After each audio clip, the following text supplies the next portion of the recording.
Frogman Friday. Yeah, boy.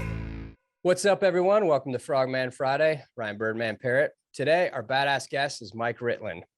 He served 12 and a half years as a U.S. Navy SEAL, exiting service as a petty officer first class. He founded Trikos International and Team Dog, located in Texas. You can follow Mike on all social media outlets, handles to follow after the show. To learn more about Trikos International and Team Dog, go check out MikeRitlandCO.com. Brother, welcome to the show. Thanks for having me, man. I appreciate you taking it. It's a pleasure to be on it. Yeah, man. It's just super awkward because I know you're like the head honcho badass podcaster and you're the one hosting the shows. And now here I am. So I feel really uncomfortable. Well, to be fair, I just sit there, honestly. I mean, I make a few notes and people think, I think that I'm being good letting the other person talk. It's just because they're better at it than I am. So I'm happy to shut the hell up and just let them tell their story, So while I appreciate the kind words, I don't do a whole lot on the show. I really just sit there and ask a few pointed questions and that's it. But thank you. Yeah, man. Well, I think you're shit hot. So let's dig in. Why don't you start me from the beginning? You get out of service and then, you've been an insane entrepreneur since then. Start with the first company. Why did you found it? And then walk us through that progression. Sure. So when I first got out, I actually worked for ExxonMobil for about 10 months as a drilling rig supervisor as I was getting my first dog company set up. And that taught me everything I needed to know about not wanting to be a part of corporate America. As soon as I got my first dog company set up, it was very singularly focused on big government contracts, DHS, TSA, Customs, Border Patrol, military units, et cetera. And was more, kind of the Blackwater style, company, going after those bigger, big government contracts and really nothing to do with the private sector. I had two other partners. After a couple of years of trying to work things out with them, we basically disbanded the company. And then I started Trikos International in 2012. At that time, I had also just come back. One of the contracts that we had gotten was out on the West Coast as the trainer for the West Coast multi-purpose canine, the SEAL canine contract. While I was out there, is kind of when everything started to essentially unravel. And then when I came back from that is when I both wrote my first book, Trident Canine Warriors, and started Trikos International. From there, I also, taking a few steps back, because during that time, one thing I do want to mention that I did, send earlier, but as I started the Warrior Dog Foundation, warriordogfoundation.org is where that can be found. But just the general synopsis on that is we retire former special operations, military working dogs, police dogs, any, service dog as it relates to government or military or police service. The dogs that would otherwise be euthanized because they can't be integrated into the house with their handler. We take them in and either rehome them or just kind of give them a sanctuary option for the rest of their life to live out their time. So I've done that since August of 2010 up until now, still doing it. That's remained largely the same. So I'll leave it at that.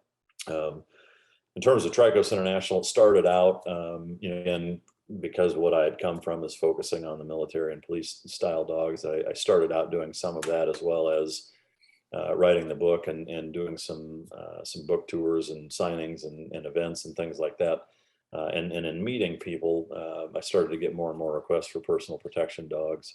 So I started doing them as well as, getting more and more into the private sector. Around 2015 is when I started Team Dog. And it started out as an online training program. So I've been doing it for, almost 6 years now. And it was basically just, between the first book, Trident Canine Warriors, the second book was a young adult adaptation of that called Navy SEAL Dogs. It's the same book. It's just kind of reworked for a younger audience. And then I wrote Team Dog, which is just a training theory book for dogs. It is that, with all of that kind of encompassing a lot of the events I'm doing, I got asked a lot of the same questions, and they were just basic, oh, hey, you're a dog guy. I've got, a golden doodle at home. He knocks my mom out of her wheelchair. And, it's kind of, I had the same conversation with people over and over. I was having just a lot of people ask me, have you thought about doing a training series, video series? And I just man, I don't have time for that. And, I don't really want to do it. And, I've got other stuff that I'm busy with and what have you. But, enough people asked to where it just became, kind of a no-brainer. And so I looked at, tens of thousands of subscribers later, here I am also having launched of dog products. And with all of this come out of necessity, whether it's going way back to the Warrior Dog Foundation of protection dogs, in every element of my business, it's been because the demand was there, not because I thought, oh, this is a good, we try to do this. It was more and more people would ask me, hey, have you thought about making a collar? Hey, are there any treats you can recommend? And in every instance, everything that I would recommend to people weren't things that I really, signed, or if I used them, I didn't like them.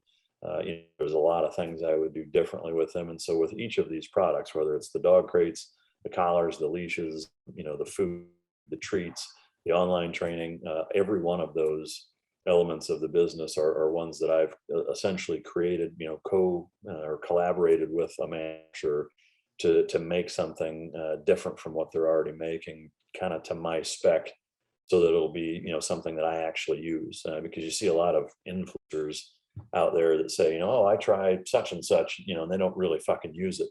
All these products, I feed my own dog food, I use my own treats, I use my own crates, I use my own collars, leashes, all that stuff. Everything that's for sale on my site, my house is filled with that stuff. Every vehicle I have, same thing. So it just, again, kind of came out of necessity, and that the products weren't what I wanted. I thought they sucked, and I wanted them to be exactly what I wanted for what I do. And so I made them. And so that's, kind of where we're at is just continuing to maximize and further distribution of all of them, especially with the food and the treats, getting fulfillment, where different to cut down on shipping costs and things like that. But it's really just kind of trying to grow it from a medium business into a big, and that's really what I focus most of my time on. I do still sell the personal protection dogs, to mostly high net worth individuals, or scenarios like that, where it's kind of just an extra level of security required. And then now moving into the future, just again, kind of continuing to focus on that. Keeping in with that same vein, podcast, between all the interviews from writing the books and 60 Minutes thing, and being on, in some other, bigger name articles, a lot of people would listen to interviews with me, and just, would send in messages saying, hey, have you ever thought about doing your own podcast? And again, at first I was like, no, I don't have time for that shit. But again, it just, more and more people would message in and say, hey, I think it'd be awesome if you had your own, or whatever. And so I was like, well, I'll give it a shot and see how it goes. And so we did. And, that's been 2.5 years now that I've been doing that.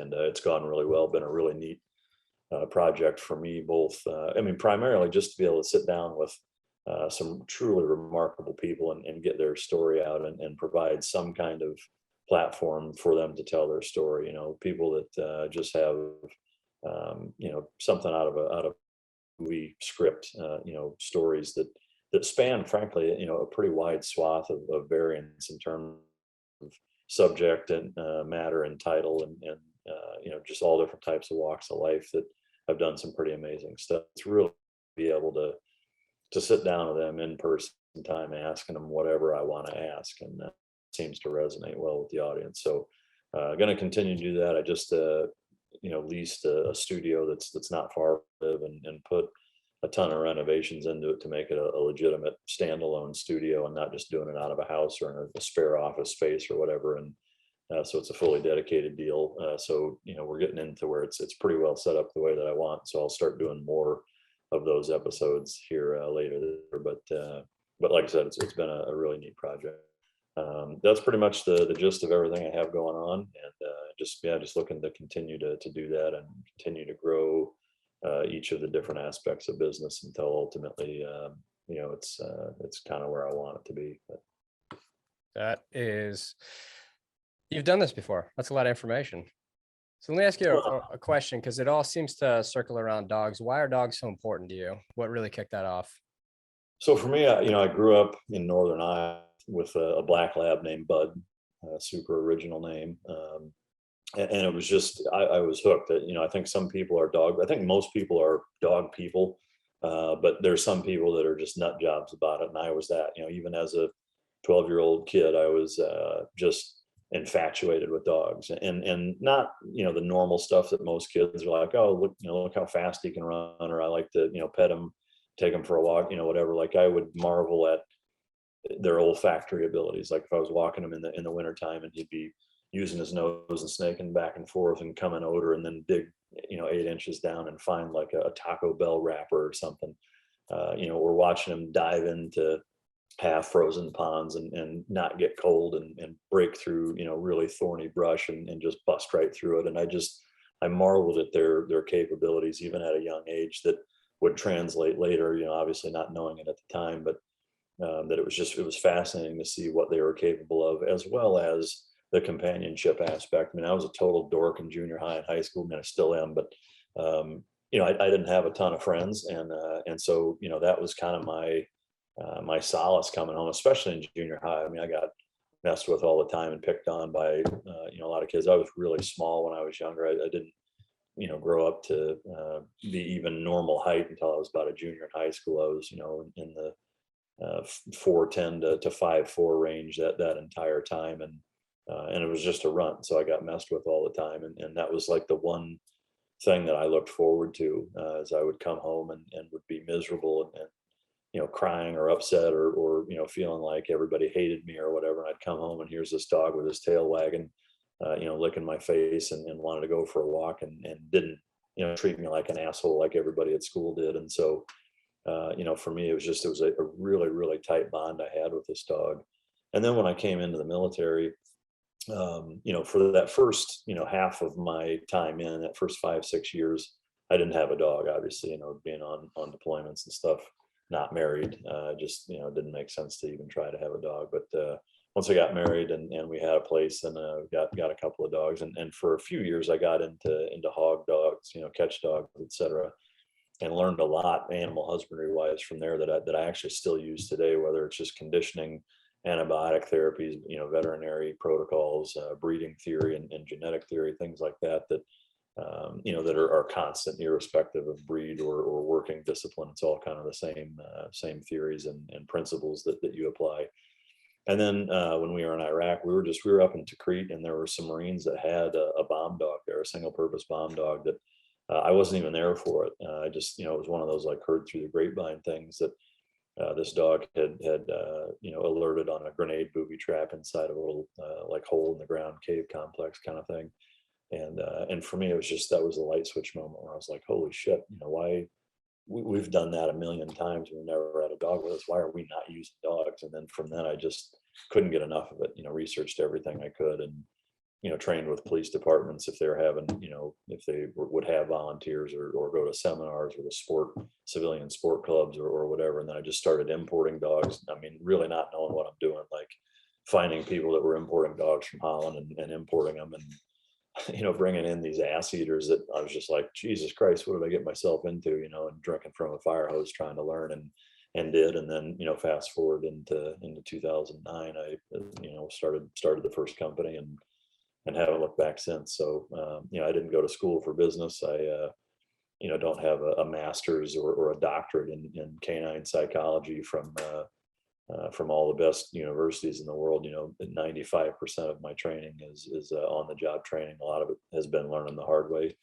But I've gotten to a point where I feel pretty good about where things are at, and where they're going, and really wouldn't change a thing, frankly. I mean, it's been a tough ride in that first few years of business. Like most people, it was very difficult. I was broke. Coming back from San Diego as a trainer, I basically had lost my first business. Had about $2,000 in my account, going home to a stay-at-home mom, and two young kids.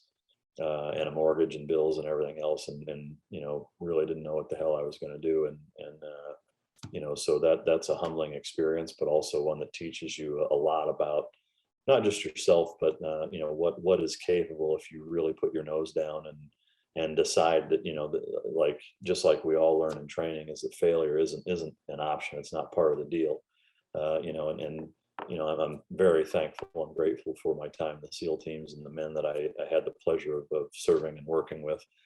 That as an 18-year-old, 19-year-old checking into a SEAL team really took me under their wing and showed me what being a man is about, and how to take accountability for your actions and doing the things that you need to do to be successful and all of that. I mean, I couldn't have asked for a better group of mentors, especially at that age, 18 to 30, and so taking a lot of those lessons learned into that failed business or disbanded business, and now trying it again and doing it all myself and what have you was, while it was tough, it was very rewarding. I mean, you see the memes of the iceberg that shows the success, little tip of the iceberg sticking out of the water, and then there's 90% of the iceberg is under the water, and that's the sleepless nights, the moving money from one credit card to another credit card for 6 months because it has zero interest for the first 6 months, and trying to get lines of credit or home equity lines of credit or what have you, just doing whatever you have to either make payroll or buy dog food or lay some concrete slabs for a few more dog runs or what have you. I mean,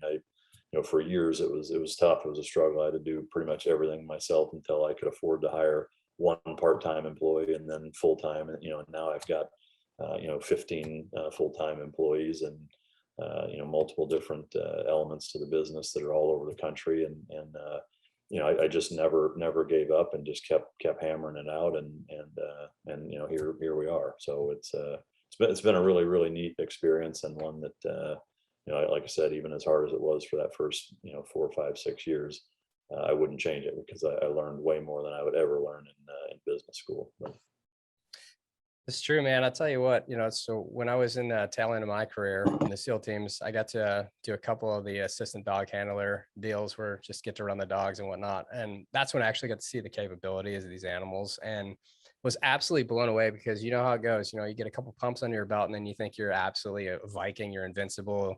And then you see a dog take a bite or do a bite and you're like, holy shit, I've never seen anything so ferocious. Like, they are better operators by thousands. yeah. I mean, it's absolutely insane to watch these animals act and the things they can do. It is. I mean, I guess back to your question, I put kind of a long tail on that kite that went off on a tangent, but yeah, I mean, they're just, I think any human being could take several pages out of a dog's book and become a better human in doing so. Is that, they're such amazing creatures for so many reasons. I mean, obviously the physical and kind of genetic capability of a good, strong working dog is hard to overstate. But the face value, very black and white, being in the present and no bullshit, kind of mirror that you get from them. I mean, dogs are a reflection of you, and they're going to show you what kind of human being you are, and that's I think one of the most remarkable things about them is you can't bullshit them, and between that and again, just the living in the now. I mean, one of the jokes I like to start a lot of speaking engagements, if it's slated, is if you want to find out who loves you more, your wife or your dog, lock both of them in the trunk of your car for 2 hours. When you come pop that trunk open, who's happier to see you?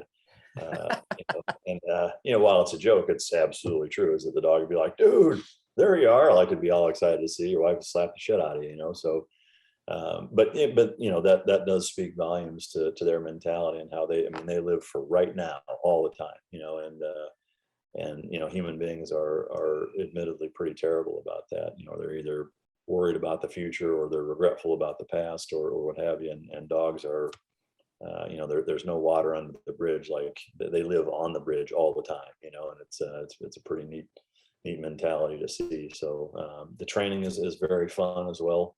It's like I don't get along with most people, so being able to interact with dogs day in, day out is pretty nice. And it's again, it's just they're all a little bit different. Like, the principles are the same, but it's a very fun way to make a living to train these really amazing dogs day in, day out, and get to know all their quirks and personality nuances and things like that. And just I am very fortunate to be in the position to be able to work with these amazing dogs, all the time. So it's a hell of a profession to be in. I like I said, I wouldn't change a thing. But. Right on, brother.